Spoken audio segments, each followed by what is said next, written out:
El Creativo Podcast, patrocinado por Colcafé, Panama Carting, Green, Branson Marketing. Hey, qué sopa mi gente, un gusto saludarles. Acá estamos súper felices y contentos en este nuevo episodio de El Creativo Podcast. Hoy tenemos una gran invitada, una grandiosa persona, promotora artística, promotora cultural, la gran Yajaira Osiris. Bienvenido. Muchísimas gracias, qué linda presentación. ¿Cómo estás? Muy bien, Chévere. contenta y emocionada de conversar hoy contigo. Tiempo sin ver, ¿no? Sí, tiempos sin vernos, por supuesto. Más o menos, ¿qué? 3 años. Yo creo que como 3 años. Vamos a echarle la culpa a la pandemia como todos. Mira, súper contento de que estés aquí. De verdad, gracias por aceptar la invitación. Y antes que nada, quisiera que le comentes un poco a las personas sobre ti. Yajaira se dedica a todo lo que es la parte de producción de eventos, Correcto, ¿cierto? ¿no? sí. También la parte artística las manejas muy bien, todo lo que es el management, pero me gustaría que le contaras un poco de tu voz. Claro que sí. Bueno, mi nombre es Yajaira Osiris, soy manager, representante de artista y gestora cultural. Y bueno, tengo más de 20 años de trabajar dentro de la industria musical. Empecé primero haciendo radio cuando tenía 15 años. Y bueno, desde ahí comencé a trabajar dentro de las diferentes discográficas de tanto internacional como nacional. Y pues tomé la decisión en algún momento de emprenderme de manera independiente en una época donde no era tan fácil ser independiente o no era tan como lo es ahora, pero la verdad que ha sido un camino de muchos retos, un camino muy bonito que he podido transitar y trabajar con muchísimos artistas de tallas muy grandes como artistas totalmente en desarrollo, que es la parte que me gusta a mí, ¿no? Mi fuerte en sí dentro de lo que es la promoción y dentro de lo que es la representación de artistas es justamente la creación de nuevos talentos, de nuevos artistas, de proyectos que están empezando. Una pregunta súper directa. ¿Qué representa y qué significa trabajar en la industria musical? ¿Por qué hago la pregunta? La mayoría de las personas creen que la industria musical es algo y tienen una noción, pero realmente es lo opuesto. Wow, qué pregunta más difícil, porque primero nunca me la había hecho, empezando por ahí, pero ¿qué representa para mí trabajar dentro de la industria musical? Bueno, primero es mi forma de vida, porque yo no he hecho otra cosa en mi vida que no sea formar parte de la industria, pero en realidad asumí que trabajaba dentro de una industria hace muy poco, porque cuando comienzas a hacer las cosas como por pasión, que nacen definitivamente de la pasión y de esos sueños que tienes de lograr algo, tal vez no miras si esto es un negocio o no, porque hay esa conexión directa de lo que es la pasión. Pero con el tiempo te das cuenta de que para poder trabajar y vivir sobre todo de lo que te apasiona, tienes que verlo como un negocio. Total. Y ahí cambia todo. Ahí es cuando descubres que formas parte de una industria. Sí, yo por lo menos lo descubrí muy temprano, en el momento que me dedicaba más a la música. Yo creo que entendí de que era un negocio porque tenía que invertir para poder recuperar. Y si la gente se supiera la cantidad de inversión de dinero que genera llegar a ser un J Balvin, llegar a ser, no sé, una Madonna, una Lady Gaga.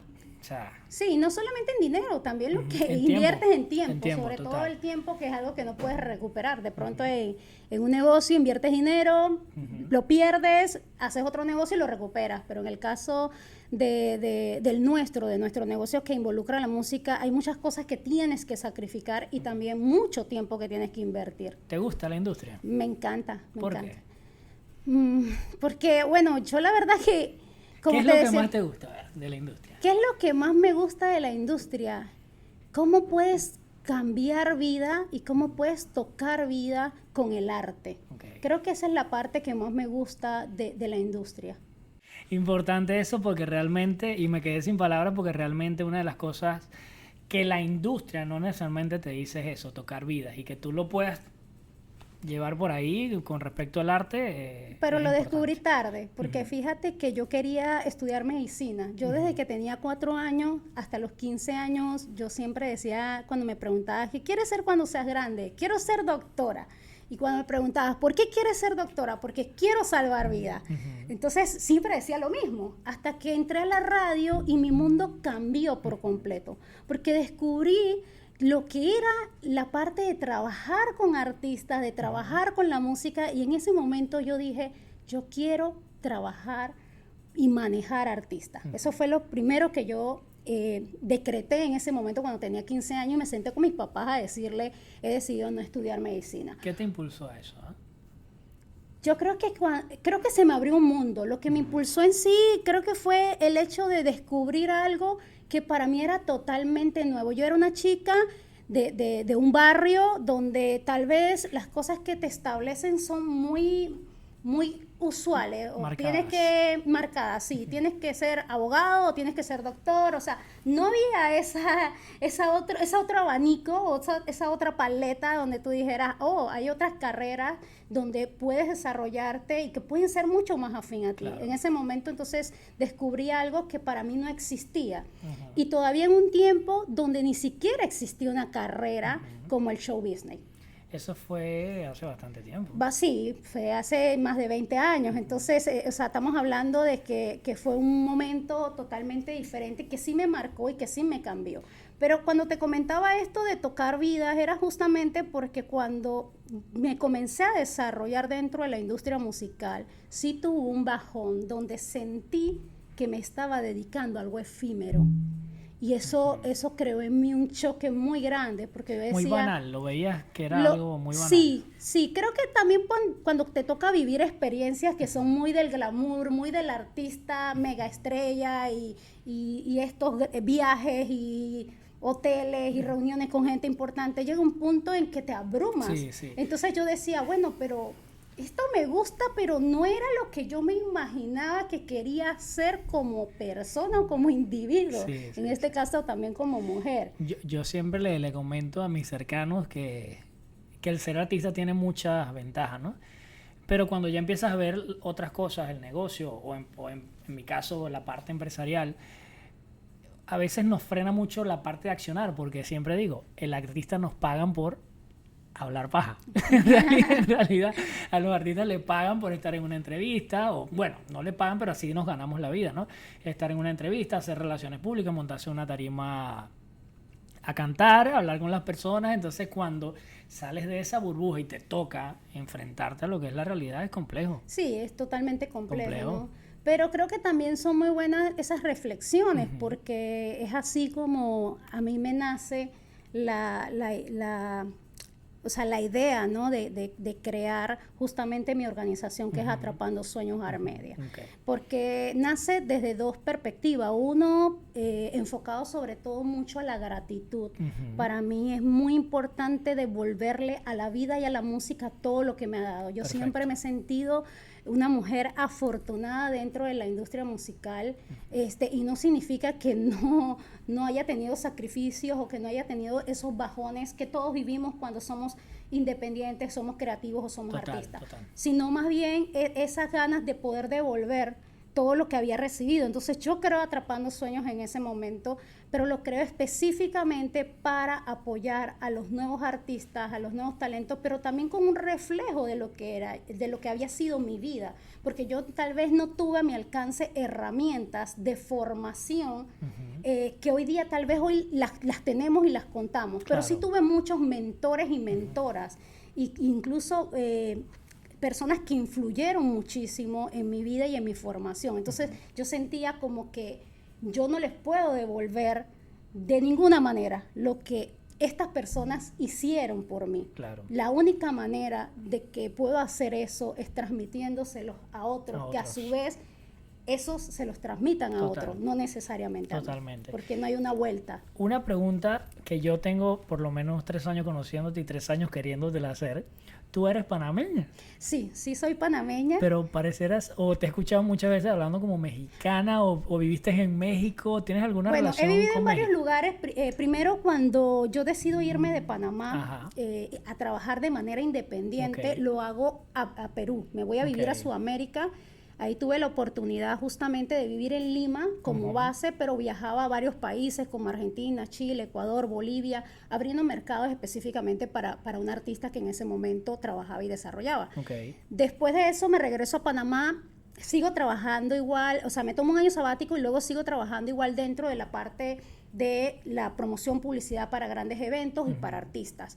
Y pues comienzo a viajar entonces ya a nivel internacional de manejar la parte de lo que se llama el management tour o el tour manager de artistas, y eso me abre muchísimas puertas. Mis últimos 3 años antes de la pandemia estuve viviendo entre Panamá y México, justamente. Entonces por eso a lo mejor, y aparte de que casi todas mis reuniones son con colegas, con gestores, con artistas, managers de otros lugares, entonces siempre hay como que esa parte cultural bastante mezclada, por así decirlo. Tu primera experiencia cuando entraste en la industria ya a un nivel medio o alto, ¿qué fue lo que más te impresionó de algo que hayas visto y no pensabas que era así, o algo que pensabas que era así y realmente era totalmente lo contrario, positivamente, ¿no? Wow. Pues no sabría decirte, porque en realidad creo que en mí pasaron las cosas bastante rápido. Yo entré a la radio a los 15 años y a los 18 años ya estaba trabajando para la disquera Polygram, que es una disquera internacional, sí, que después la compró Universal Music. Entonces, o sea, en realidad creo que para mí todas las cosas se fueron dando de manera muy natural. No era como que existía un cambio brusco entre otra cosa que estaba haciendo, simplemente como que comenzó a ser parte del aprendizaje, ¿no? Perfecto. Fíjate que una de las razones de este podcast es básicamente hablar un poco sobre marca personal, emprendimientos, porque al final las empresas o lo que son las realidades hoy son por decisiones que tomaste en algún momento y diste los primeros pasos para llegar a eso. En ese momento que tú tomaste esa decisión a los 15 años de dedicar a eso, y ya 3 años después a los 18, ¿cómo, o sea, qué fue lo que hizo el clic que la gente pudiera percibir para ti y darte la confianza con respecto a la responsabilidad que lleva ser un management? Bueno, lo que pasa es que yo creo que lo primero fue la disciplina. Yo siempre he sido una chica como muy disciplinada y también muy comprometida. Entonces creo que fueron como mis 2 herramientas naturales en ese momento, pero que siento que igual uno las va puliendo, las va perfeccionando, y si no las tiene, pues las vas adquiriendo, claro, porque en realidad son cosas que sí se pueden aprender, pero que son vitales para cualquier proyecto. ¿Qué crees tú que hacías tú en ese momento, valga la redundancia del tú, que no pude, o sea, que otras personas no hacían, o que tú piensas de que fue lo que te abrió esas puertas a ti? ¿Fuera la disciplina o esto, o crees que son esas 2 específicas? Yo creo que en ese momento era innovador. O sea, primero no habían chicas que fueran a una estación de radio. Nosotras éramos 3 amigas y que le pidiéramos al dueño de la radio, queremos tener un programa. Empezando por ahí. Entonces creo que eso fue algo como que él dijo, bueno, nunca ha pasado algo así, vamos a hacer una prueba, le gustó, y pues nos comenzamos a involucrar. De mis otras 2 amigas, a diferencia conmigo, fue que yo era la más chica, era la que el papá de hecho no le había dado permiso para hacer el primer programa. Yo el primer programa lo hago por teléfono, y era un programa de 3 horas, porque mi papá no me dio permiso. Entonces también era un poquito como las ganas y la osadía de romper un poco el esquema, porque a lo mejor otra niña en ese momento hubiera dicho, bueno, mi papá no me da permiso, no puedo hacer el programa, y ya está. Entonces creo que también en ese momento era un poco eso, ¿no? De tener un poco la osadía de atreverme a hacer las cosas con las herramientas que en su momento tenía. En ese momento tenía un teléfono, y lo usé. Sí. Fíjate que yo te conecto a ti mucho con la esencia natural de la vida y el alma. Esa Yajaira de 15 años, ¿qué le dirías tú ahorita si la tuvieras de frente? Wow. ¿O qué piensas cuando miras hacia atrás y observas lo que has logrado y ese momento justo que tomaste la decisión? ¿Qué le diría? Bueno, en realidad le diría lo mismo que le diría también a cualquier otro joven de 15 años. Los sueños sí se cumplen y sí se hacen realidad. Sí, total. Siento que estoy viviendo de ellos. Qué bueno. Fíjate que a mí me pasó en el lanzamiento de mi primer disco en Venezuela, en Maracaibo. Lo hice en un teatro que yo siempre quise hacerlo, porque artistas como Vos Veis y los artistas más importantes lo hacían allá. Y yo dije, aquí, o sea, y suena trillado, pero realmente dije, mira, aquí es donde yo quiero. Y de repente te das cuenta y estás en el momento. Pero aprendí, y no sé qué piensas tú de eso, de que el artista se prepara mucho tiempo para un momento que dura poco y después al día siguiente tiene que volver a prepararse para otro momento que dura poco. Y fue lo que me dio la enseñanza a mí de ese evento, ¿no? Porque al final tenía la expectativa que me imagino que tú sabes cómo se maneja, de creer que un lanzamiento, un disco, no sé, una canción, un video, te va a hacer ya la garantía del éxito en tu carrera. Bueno, lo que pasa es que yo creo que siempre estamos en ese punto de partida. Para mí es como una carrera. Entonces, cada proyecto o cada meta que alcances te va a colocar nuevamente en el inicio. Porque si nosotros nos quedamos abrazando, y es lindo disfrutar esas cosas buenas y maravillosas que nos pasan, sobre todo cuando trabajamos en la parte artística, pero cuando te quedas mucho tiempo abrazando eso, te olvidas de tener que accionarte. Total. Entonces, vives del pasado. Terminas viviendo del pasado. Entonces, para mí es siempre como que estar en esa línea de partida. Yo puedo tener 20, 25 años dentro de la industria musical, pero para mí es como que hoy estoy empezando. Entonces, después que salga de aquí, tengo otro reto nuevo que cumplir y así sucesivamente. Entonces, siempre soy como una amateur. Perfecto. Atrapando Sueños. ¿Qué es Atrapando Sueños? Bueno, Atrapando Sueños es un proyecto artístico y cultural que justamente brinda talleres, seminarios, charlas, conferencias para artistas y para emprendedores. Nosotros tenemos, de hecho, una de las charlas principales se llama el desarrollo del concepto artístico y es el que hemos venido dictando tanto en Panamá como a nivel internacional. Pero dentro de Atrapando Sueños han nacido otros proyectos. Yo hoy día con Atrapando Sueños lidero el encuentro latinoamericano de industria musical que se llama LATMUS. Es un encuentro que hemos creado que está enfocado específicamente a Centroamérica. Y durante la pandemia y durante mucha reflexión que tuvimos, también nació el Encuentro Latinoamericano de Mujeres en la Industria Musical, el MINLATAM, que ha sido un encuentro que nace en Panamá, pero que tiene un impacto muy grande a nivel internacional. Entonces, esos son los proyectos que ha venido desarrollando en estos momentos Atrapando Sueños. También precisamente a querer convertirnos en una fundación para poder entonces también accionar otros proyectos que estamos trabajando ligado a las frases de lo que es el encuentro MINLATAM, la mujer, la música y su territorio. Fíjate que yo tuve la oportunidad de ir a uno y realmente son conferencias o charlas que te nutren bastante. Y yo creo que la parte energética se siente mucho ahí. Eso es Yajaira. Muchas gracias. Eso es Yajaira, la parte energética. Sí, bueno, yo creo que es natural, es espontáneo, o sea, yo trato de no prefabricar las cosas, o sea, creo que un poco compartir desde el punto de la experiencia, porque mira, hoy día hay muchos colegas y muchas colegas que están dictando charlas, conferencias y demás, y que yo incluso me sumo a verlos, a escucharlos, y que también invito al público a hacerlo, pero lo que hace diferente a uno del otro es precisamente la entrega. Y para mí cada vez que me toca tomar un micrófono para hablar de lo que tiene que ver con la industria musical, de lo que tiene que ver con lo que hago con Atrapando Sueños, es algo que me llena de emoción, lo hago porque me encanta. Y segundo es el tema de las experiencias, ¿no? Mi historia, mi experiencia pueden ser similar, pero nunca van a ser la misma que la de los demás. ¿Cómo es para ti? Tengo una pregunta que siempre la hago. El hecho de representar a una mujer dentro de la industria musical, pero más que nada de la parte del negocio. Wow, para mí es un reto y te voy a decir por qué. No solamente representar a las mujeres dentro de la industria musical, y tal vez ser una referente para las nuevas generaciones, para las nuevas niñas y jóvenes que se están formando, sino también un reto de serlo en un país como Panamá.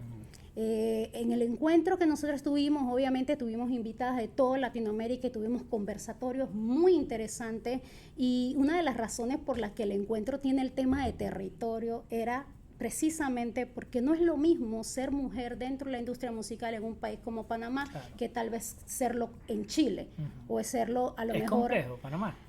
Sí, yo creo que un poco porque recién estamos despertando ante muchas cosas y tenemos muchas luchas, sobre todo con el tema del feminismo.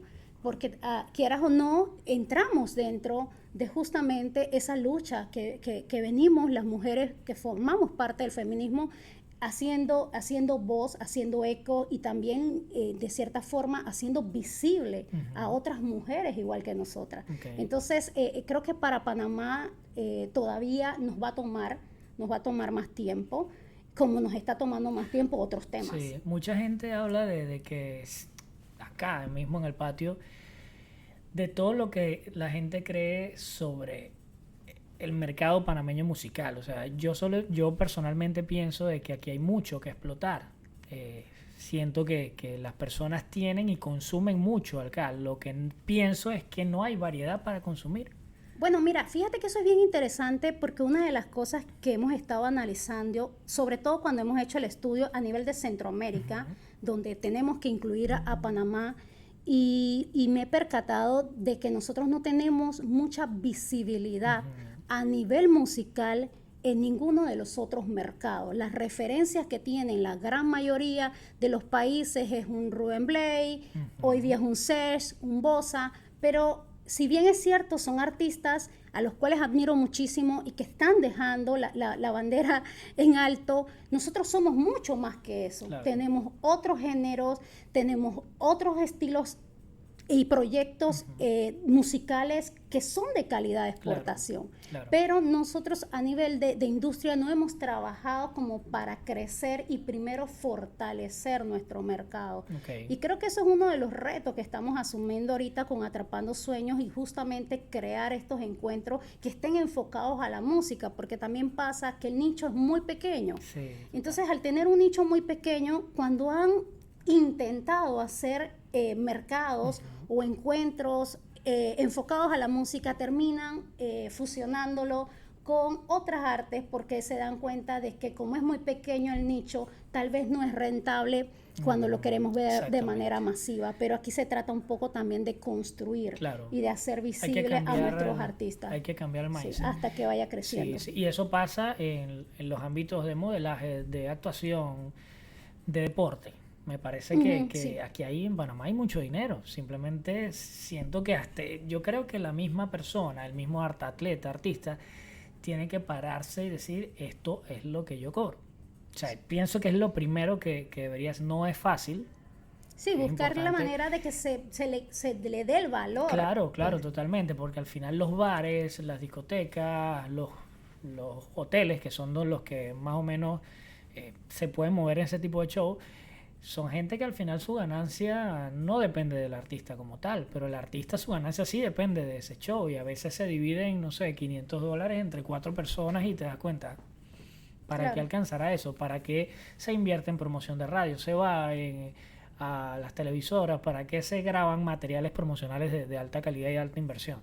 Tienen que retribuir o recuperar esa inversión, y ese para mí sería el primer paso que hay que desde acá mismo crear conciencia, y no sé si un sindicato sea la palabra, pero un movimiento que sí los hay ahorita establecidos en Panamá. Sin fines de lucro, han agarrado más fuerza ahorita también un poco con el tema de la pandemia, porque el tema de la pandemia ha puesto en la palestra muchas carencias que teníamos a nivel artístico, a nivel de cultura en general. Entonces creo que sí hay ese movimiento. El detalle ahorita es un poco que los artistas conecten y a la final entiendan que son importantes los sindicatos, que son importantes las organizaciones, que es importante el trabajar en colectivo. Claro. Porque no podemos seguir siendo una isla, que yo creo que es una de las cosas que nos hace más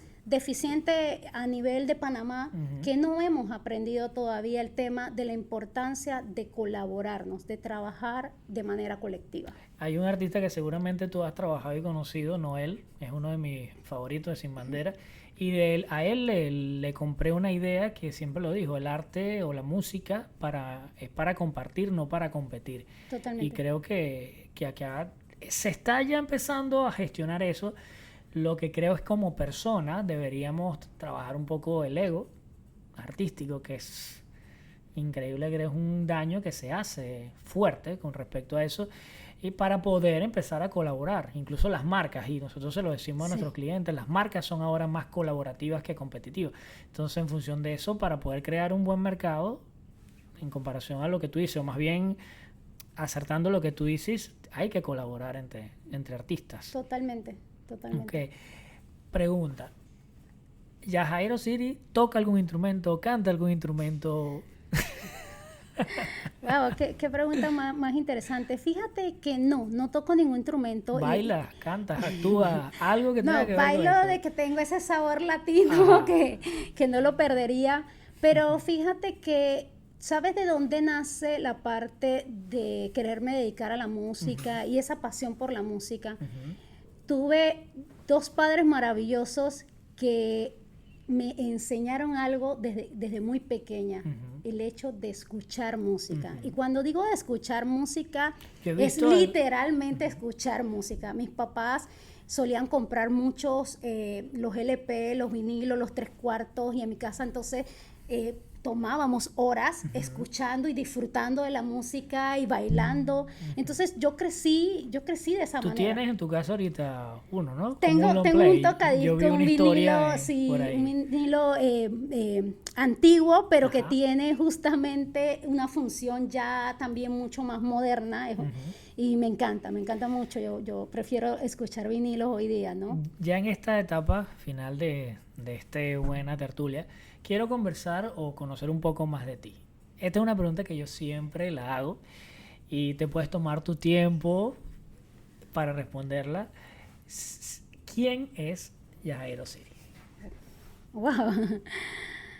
Yo creo que Yajairo Ciris es una mujer soñadora y apasionada que ama la vida. Ok. ¿Tu filosofía de vida? Vivir. ¿Qué te acerca en la parte espiritual? ¿Qué te conecta con la vida? Bueno, en la parte espiritual, fíjate que yo... Tú eres muy espiritual. Sí, la verdad que, bueno, siempre tuve mucha curiosidad. Yo parezco ese ratón de biblioteca que se lee un montón de libros y desde muy temprana edad comencé a estudiar las diferentes religiones porque estaba siempre en esa búsqueda constante como de esa conexión, ¿no? Con algo más allá. Creo mucho en el universo y creo que es una de las cosas como que siempre voy a tener bien presente y como que siempre me voy a encomendar al universo. Ok, Yajaira, una última pregunta. ¿Para ti qué es un atrapasueños? Wow, el atrapasueños para mí representa el círculo de la vida, donde se tejen los sueños. Eso es lo que representa para mí. Gracias por ese gran mensaje, así que bueno, gracias por compartir con nosotros este gran momento. La pasé súper bien, de verdad que se siente una energía muy a lo tú, muy fluida, y agradecido de poder tenerte aquí de visita en el Creativo Podcast. Así que las cámaras son tuyas para que puedas dejar un mensaje a toda la gente que nos escuche y a todos los artistas que van comenzando en este momento. Muchísimas gracias, Leo, la verdad, por la invitación. Para mí ha sido muy emocionante compartir contigo y explorar también un poquito, incluso hasta de mí misma. Y bueno, nada, a los artistas, a los creativos, yo les diría que no abandonen sus sueños. Así que sigan adelante, mucha disciplina y sobre todo perseverancia. Así que bueno, gracias por compartir con nosotros un rato súper amable, súper ameno, y los invito a seguir a Yajaira en sus redes sociales, en todas las plataformas, que ¿cuáles serían? Claro que sí, es súper fácil, estoy en todas las redes sociales y plataformas como @atrapandosueños.